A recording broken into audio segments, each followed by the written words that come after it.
Hello friends, welcome to my channel Master Ki Pathshala where you learn English better through Bengali যেখানে তোমরা ইংরেজি শিখবে বাংলায় অনেক বেটার ভাবে। রিপোর্ট রাইটিং এর ক্লাসে তোমাদের সবাইকে আরেকবার ওয়েলকাম করছি। রিপোর্ট রাইটিং এ যে কোনো ডেসক্রিপটিভ ইংলিশ পরীক্ষাতে এই টপিকগুলো ভীষণভাবে গুরুত্বপূর্ণ। এর আগে কারেন্ট অ্যাফেয়ার্স এর উপরে বিভিন্ন টপিক নিয়ে আমরা রিপোর্ট রাইটিং এ ক্লাস করিয়েছি। আজকে নতুন একটি টপিক নিয়ে আমরা আলোচনা করব। প্রত্যেকটা ক্লাস তোমরা ফলো করো, কারণ ডেসক্রিপটিভ ইংলিশে রিপোর্ট রাইটিং খুবই গুরুত্বপূর্ণ ভূমিকা পালন করে। তাই প্রত্যেকটি ক্লাসে তোমরা অবশ্যই রিপোর্ট রাইটিং, বিভিন্ন ধরনের রিপোর্ট রাইটিং কিভাবে লিখতে হয় সেগুলো খুব ভালো মতো শিখতে পারবে, এবং এই টপিকগুলো তোমরা অবশ্যই রেডি রাখো তোমাদের পরবর্তী যে কোনো পরীক্ষার জন্য। তাহলে শুরু করছি আজকের লেসন।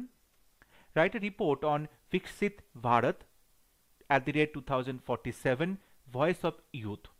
অর্থাৎ এই যে বিকশিত ভারত বা ডেভেলপড ইন্ডিয়া, যেটা এখানে কল্পনা করা হচ্ছে, যেটা 2047-এর মধ্যে কমপ্লিট করা হবে, যে ব্লু প্রিন্ট তৈরি করা হয়েছে কি করে ভারতকে আরও বেশি ডেভেলপ করা যাবে, কি করে ইন্টারন্যাশনাল লেভেলে, গ্লোবাল লেভেলে ভারতকে পজিশন দেওয়া যাবে, ভারতের একটা অবস্থা সেখানে প্রতিষ্ঠিত করা যাবে, ভারতের পজিশন সেখানে প্রতিষ্ঠিত করা যাবে, এটা নিয়ে একটা ব্লু প্রিন্ট তৈরি করা হয়েছে।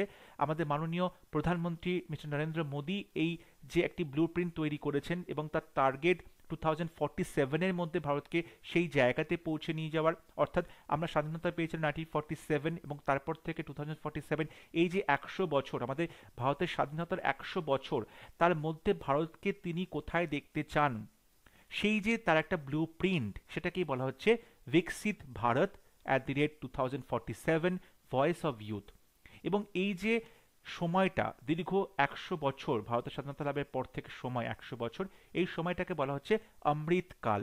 এবং এই অমৃতকালের মধ্যেই ভারতবর্ষকে একটা ডেভেলপড কান্ট্রিতে পরিণত করা হবে, ভারতবর্ষকে একটা অন্য উচ্চতার শিখরে নিয়ে যাওয়ার চেষ্টা করা হচ্ছে, এবং সেটা নিয়েই আজকে রিপোর্ট রাইটিং আমরা তৈরি করেছি। টাইটেল দেওয়া হয়েছে বিকশিত Bharat @2047 voice of youth by staff reporter. রিপোর্টে লেখা হয়েছে দিল্লি ফেব্রুয়ারি 28, 2024। Viksit Bharat or developed India represents a complete blueprint to achieve India's full potential during its Amrit Kal। আমি একটু আগে বলেছি অমৃতকাল সময় কোনটা, অর্থাৎ ভারতবর্ষের স্বাধীনতা লাভের পর থেকে আজ পর্যন্ত এবং 2047 পর্যন্ত যে 100 বছর দীর্ঘ সময়, এটাকেই বলা হচ্ছে অমৃতকাল। এবং এই অমৃতকালের মধ্যে ভারতবর্ষকে একটা, তার যে ফুল পোটেনশিয়াল, ভারতবর্ষের যে পুরো ক্ষমতা, সেটাকে কাজে লাগিয়ে ভারতবর্ষকে একটা ডেভেলপড ইন্ডিয়াতে পরিণত করার যে ব্লু প্রিন্ট, কীভাবে কাজটা করা হবে, সেই যে পুরো পরিকল্পনা, সেটাকেই বলা হচ্ছে বিকশিত Bharat. To establish a more resilient and inclusive society. অর্থাৎ তুমি যদি বলবে ভারতবর্ষকে তুমি কিভাবে দেখতে চাইছো, কীরকম রূপে দেখতে চাইছো, সেটা হবে রেজিলিয়েন্ট এবং ইনক্লুসিভ সোসাইটি। ইনক্লুসিভ মানে যেখানে সমস্ত মানুষকে সমানভাবে ইনক্লুড করা হবে সব কিছুতে, সেখানে পিছিয়ে পড়া মানুষ, অনগ্রসর প্রজাতির মানুষ, কিংবা বলতে পারো বয়স্ক বা মহিলারা বা বাচ্চা, সবাইকে, ডিসঅ্যাডভান্টেজ গ্রুপ, সবাইকে, সমস্ত ধরনের মানুষ, সমস্ত প্রজাতির মানুষ, কিংবা সমস্ত যে সমাজের যে নিচুতলার মানুষরা, পিছিয়ে পড়ার মানুষরা, সবাইকে নিয়ে একটা সোসাইটি তৈরি করার কথা বলা হচ্ছে। রেজিলিয়েন্ট অর্থাৎ যেখানে তুমি একটা প্রতিরোধ গড়ে তুলতে পারবে, যেখানে বাইরের কোনো আক্রমণকে প্রতিহত করা যাবে, যেখানে কোনো রকম বিশৃঙ্খলাকে প্রতিহত করা যাবে, যেখানে একটা সলিড সোসাইটি তৈরি হবে, এরকমভাবে তৈরি করার চেষ্টা করা হচ্ছে। সেটা করতে গিয়ে, সেটা এস্টাবলিশ করতে গিয়ে কী করা হচ্ছে, the government focuses, government focus করছে, কিসের উপর ফোকাস করছে, ফোকাসেস অন ইনফ্রাস্ট্রাকচারাল ডেভেলপমেন্ট। অর্থাৎ পরিকাঠামোগত যে উন্নতি, পরিকাঠামোর উন্নতি, সেটা চেষ্টা করা হচ্ছে। সোশ্যাল ওয়েলফেয়ার এবং সামাজিক যে একটা ওয়েলফেয়ার, সামাজিক যে মানুষের ভালো করা সামাজিকভাবে, সোশ্যাল ওয়েলফেয়ার, সেগুলো চেষ্টা করা হচ্ছে। ইকোনমিক এম্পাওয়ারমেন্ট অর্থাৎ মানুষকে আর্থিকভাবে অনেক বেশি এম্পাওয়ার্ড করা হচ্ছে, স্বাতন্ত্র্য বানানো হচ্ছে আর্থিকভাবে। অ্যান্ড এনভায়রনমেন্টাল সাস্টেইনেবিলিটি, এবং এরকমই পরিবেশ তৈরি করা হচ্ছে যেটা সাস্টেইন করবে, যেটা টিকে থাকবে। এনভায়রনমেন্টাল সাস্টেইনেবিলিটি অর্থাৎ গ্রিনার ওয়ার্ল্ড, আরও বেশি সবুজ ভারতবর্ষ তৈরি করার চেষ্টা করা হচ্ছে। এই যে আমরা বিভিন্ন রকম পরিকল্পনা দেখছি, ইনফ্রাস্ট্রাকচারাল ডেভেলপমেন্ট করা হবে, সোশ্যাল ওয়েলফেয়ার, ইকোনমিক এম্পাওয়ারমেন্ট এবং এনভায়রনমেন্টাল সাস্টেইনেবিলিটি, এইগুলোর মাধ্যমেই কিন্তু বিকশিত ভারতের প্ল্যান করা হয়েছে। It enables every citizen to participate in the economy এবং এই যে বিকশিত ভারত, তাতে দেখানো হচ্ছে, তাতে এনাবেল করা হচ্ছে, সমর্থ করা হচ্ছে এভরি সিটিজেনকে, ভারতবর্ষের প্রত্যেকটি নাগরিককে সেখানে সক্ষম বানানো হবে, যাতে করে তারা পার্টিসিপেট করতে পারে, অংশগ্রহণ করতে পারে ইন দি ইকোনমি, অর্থাৎ দেশের অর্থনীতিতে তারা কোনো না কোনোভাবে কন্ট্রিবিউট করতে পারে। The focus is on programs such as Made in India, Digital India and Startup India to raise millions out of poverty.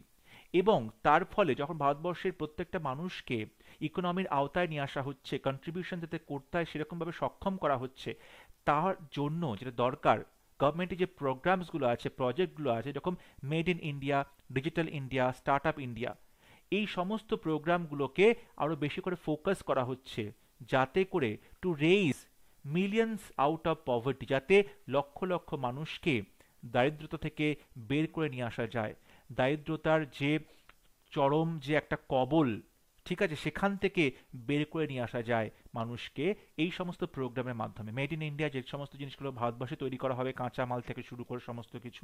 Digital India, ভারতবর্ষকে অনেক বেশি ডিজিটাইজড করা হচ্ছে, সমস্ত কিছুতে ডিজিটালাইজড ব্যাপার স্যাপার নিয়ে আসা হচ্ছে। এরপরে করা হচ্ছে স্টার্ট আপ ইন্ডিয়া, অর্থাৎ নতুন নতুন ব্যবসা শুরুর ক্ষেত্রে তাদেরকে অনেক রকমভাবে সাহায্য করা হচ্ছে, যাতে তারা নিজেদের ব্যবসা তৈরি করতে পারে। এন্টারপ্রেনার অনেক আমরা দেখতে পাচ্ছি যারা নিজেদের ব্যবসা নিজেরা সৃষ্টি করছে, তৈরি করছে, স্টার্ট আপ ইন্ডিয়া। তো এই সমস্ত প্রজেক্টের মাধ্যমে ভারতবর্ষের লক্ষ লক্ষ মানুষকে দারিদ্রতা থেকে বের করে নিয়ে আসার চেষ্টা করা হচ্ছে। Projects like the Pradhan Mantri Awas Yojana, Bharatmala, Sagarmala and Smart Cities Mission highlight the government's commitment to build livable, sustainable cities and to improve everyone's standard of living.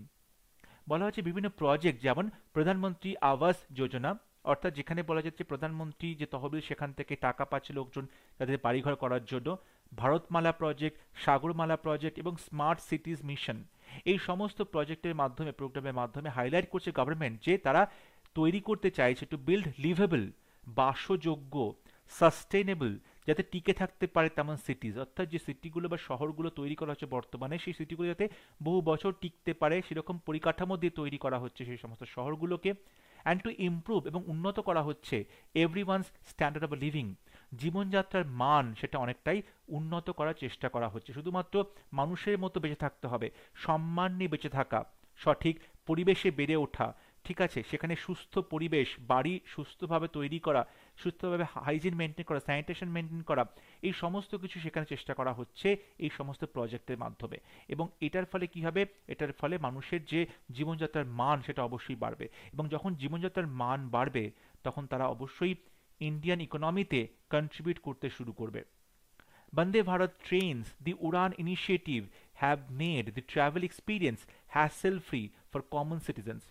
Vande Bharat যে ট্রেন চালানো হচ্ছে বিভিন্ন জায়গাতে শুরু করা হয়েছে, এবং উড়ান অর্থাৎ ডোমেস্টিক ফ্লাইটসগুলো, সেক্ষেত্রে দেখা যাচ্ছে সাধারণ লোকজন অনেক কম পয়সায়, অনেক হ্যাসেল ফ্রি, মানে অসুবিধাতে না পড়ে খুব নিশ্চিন্তে নির্দ্বিধায় তারা এক জায়গা থেকে আরেক জায়গায় ট্রাভেল করছে বন্দে ভারত ট্রেন, উড়ান যে ফ্লাইটসগুলো রয়েছে তার মাধ্যমে।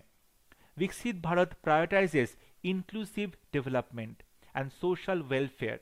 বিকশিত ভারত এটা প্রায়োরিটাইজ করছে, তাদের গুরুত্ব দিচ্ছে সব থেকে বেশি, কাকে গুরুত্ব দিয়েছে, ইনক্লুসিভ ডেভেলপমেন্ট, অর্থাৎ যে ডেভেলপমেন্টের মধ্যে সমাজে প্রত্যেকটা মানুষকে, বিভিন্ন স্তরে প্রত্যেকটা মানুষকে ইনক্লুড করা হচ্ছে, অ্যান্ড সোশ্যাল ওয়েলফেয়ার, এবং অবশ্যই সামাজিক উন্নয়নের কথা বলা হচ্ছে। টু সাপোর্ট, এটা করা হচ্ছে কেন, সাপোর্ট দিতে, কাদেরকে সাপোর্ট দেবে, ডিসঅ্যাডভান্টেজড পপুলেশনস, পিছিয়ে পড়া যে সম্প্রদায় তাদেরকে, অর্থাৎ বলতে পারো যে মহিলা রয়েছে, বয়স্করা রয়েছে, বাচ্চারা রয়েছে, এদেরকে বলছে disadvantaged population. Empower marginalised communities, এবং অনগ্রসর সম্প্রদায় অর্থাৎ এসসি এসটি বা ওবিসি সমস্ত রয়েছে, তাদেরকে কি করা হচ্ছে, এমপাওয়ার করার কথা বলা হচ্ছে। অ্যান্ড এক্সপ্যান্ড সোশ্যাল সিকিউরিটি, এবং সামাজিক নিরাপত্তা বাড়ানোর কথা বলা হচ্ছে। সামাজিক নিরাপত্তা বলতে মেডিসিন পাওয়ার যে নিরাপত্তা রয়েছে, ভালো চিকিৎসা পাওয়ার যে নিরাপত্তা রয়েছে, পেনশন পাওয়ার যে নিরাপত্তা রয়েছে, প্রতিদিন কাজ পাওয়ার যে নিরাপত্তা রয়েছে, পেনশন, এই সমস্ত কিন্তু সোশ্যাল সিকিউরিটির মধ্যে পড়ে। তাহলে এই সিকিউরিটিগুলো দেওয়ার চেষ্টা করা হচ্ছে সবাইকে। হেলথ কেয়ার দেওয়ার চেষ্টা করা হচ্ছে, অ্যান্ড এডুকেশন, শিক্ষা দেওয়ার চেষ্টা করা হচ্ছে থ্রু প্রোগ্রামস, বিভিন্ন ধরনের প্রোগ্রামের মাধ্যমে, সাচ আস যেমন আয়ুষ্মান ভারত, স্বচ্ছ ভারত অভিযান, বেটি বাঁচাও বেটি পড়াও অ্যান্ড প্রধানমন্ত্রী জন ধন যোজনা। তাহলে আমরা দেখতে পাচ্ছি আয়ুষ্মান ভারত, যেটাকে বলা হচ্ছে যে মেডিক্লেম করতে পারবে, যেখানে মেডিকেল ইন্স্যুরেন্স দেওয়া হচ্ছে। স্বচ্ছ ভারত অভিযান, অর্থাৎ সমগ্র ভারতবর্ষকে অনেক বেশি পরিষ্কার পরিচ্ছন্ন করা হচ্ছে। বেটি বাঁচাও বেটি পড়াও, সেখানে মহিলাদেরকে, বাচ্চা মেয়েদেরকে সেখানে রক্ষা করার কথা বলা হচ্ছে, যাতে সে তাদেরকে শিক্ষা পুরোপুরি দেওয়া যেতে পারে, পুরোটা তাদের যে এডুকেশন, মহিলা এতে উচ্চশিক্ষা পেতে পারে, সেগুলোর কথা বলা হচ্ছে। প্রধানমন্ত্রী জনধন যোজনা, এবং সেখানে খুব কম টাকাতে তারা কি করছে, ব্যাংকে একটা বলতে পারো যে ইন্স্যুরেন্স করতে পারছে প্রধানমন্ত্রী জনধন যোজনাতে। তাহলে এই সমস্ত প্রোগ্রামের মাধ্যমে কিন্তু আমরা দেখতে পাচ্ছি সমাজের যারা পিছিয়ে পড়া জনসংখ্যা, সমাজের যারা অনগ্রসর প্রজাতি, তাদের সমস্ত যে কমিউনিটি, তাদের সবাইকে কি করছে, একটা নির্দিষ্টভাবে তাদেরকে health care, education, social security এইগুলো দেওয়ার চেষ্টা করা হচ্ছে এই সমস্ত প্রোগ্রামের মাধ্যমে। Viksit Bharat aims to make India greener and cleaner. বিকশিত ভারতে যেটা লক্ষ্য, সেটা হচ্ছে ভারতবর্ষ যাতে অনেক বেশি গ্রিনার হতে পারে, বেশি অবশ্যই সবুজে ভরে যাবে ভারতবর্ষ, এবং ক্লিনার অনেক বেশি পরিষ্কার থাকবে। The government has started programs to encourage renewable energy use, water conservation and cleanliness. এবং সরকার চাইছে, বিভিন্ন প্রোগ্রাম স্টার্ট করেছেন যাতে করে এনকারেজ করা যায় রিনিউয়েবল এনার্জি ইউজ, অর্থাৎ অচিরাচরিত শক্তির যে ব্যবহার, অর্থাৎ কাঠ কয়লা বা পেট্রোল ডিজেল না পুড়িয়ে অন্য যে শক্তিগুলো রয়েছে, সৌরশক্তি, জলবিদ্যুৎ রয়েছে, ঠিক আছে, এই সমস্ত শক্তিগুলোকে আরও কাজে লাগাতে, যাতে পরিবেশ দূষণের মাত্রা কমে। ওয়াটার কনজারভেশন, জল সংরক্ষণ, অ্যান্ড ক্লিনলিনেস, এবং পরিষ্কার পরিচ্ছন্নতা, এগুলো করা যায় কিসের মাধ্যমে? ইনক্লুডিং দি স্বচ্ছ Bharat Abhiyan, Jal Jeevan mission and national solar mission. এই সমস্ত প্রোগ্রামের মাধ্যমে কিন্তু আমরা দেখতে পাচ্ছি পৃথিবীকে এবং ভারতবর্ষকে অনেক বেশি গ্রিনার, অনেক বেশি ক্লিনার করার কথা বলা হয়েছে। It envisions to harness technology to enhance efficiency and transparency in governance. It envisions to harness, এবং এটা দেখাচ্ছে, রূপরেখা দেখাচ্ছে এই যে মিশনটা রয়েছে, কি দেখাচ্ছে, যাতে করে হার্নেস করা যায় টেকনোলজিকে, অর্থাৎ প্রযুক্তির ব্যবহার করা যায়, টু এনহান্স, এটাকে আরও বেশি উন্নত করতে, এফিসিয়েন্সি, দক্ষতা বাড়াতে, অ্যান্ড ট্রান্সপারেন্সি ইন গভর্নেন্স, এবং আমাদের যে গভর্নেন্স রয়েছে সেখানে ট্রান্সপারেন্সি, অর্থাৎ সমস্ত কাজের জন্য, প্রত্যেকটা কাজের জন্য যে আমাদের রিপ্রেজেন্টেটিভস রয়েছে তারা থাকবে মানুষের কাছে দায়বদ্ধ থাকবে, কোন কাজের কি হিসেব, সেই সমস্ত কিছু সাধারণ মানুষ জানতে পারবে। এই যে ট্রান্সপারেন্সি, সেটা কিন্তু দেখা যাচ্ছে গভর্নেন্সে আসছে। Through platforms like Aadhaar and Direct Benefit Transfer (DBT), the government has reduced leakages.